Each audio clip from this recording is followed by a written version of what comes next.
ലോക ചാമ്പ്യന്റെ സ്വർണ്ണ മെഡലും കയ്യിലെടുത്ത് നിക്കോ വില്യംസ് അമ്മക്കരികിലേക്ക് ഓടിയെത്തി.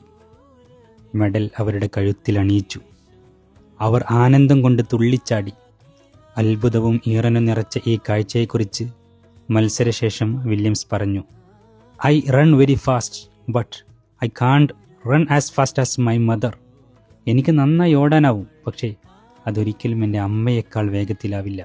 കാരണം ദാരിദ്ര്യത്തിൻ്റെയും കഷ്ടപ്പാടിൻ്റെയും പ്രയാസങ്ങളിൽ നിന്ന് രക്ഷപ്പെടാൻ ഘാനയിലെ സഹാറ മരുഭൂമിയിലൂടെ സ്പെയിനിലേക്ക് നഗ്നപാതരായി തൻ്റെ മാതാപിതാക്കൾ രക്ഷപ്പെടുമ്പോൾ, ജീവിതം തേടി അലയുമ്പോൾ ഗർഭപാത്രത്തിൽ ഒളിച്ചിരിക്കുകയായിരുന്നു നിക്കോ വില്യംസ്.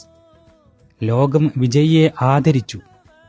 അവൻ വിജയത്തിൻ്റെ യഥാർത്ഥ ഉടമയെ ചേർത്ത് പിടിച്ചു.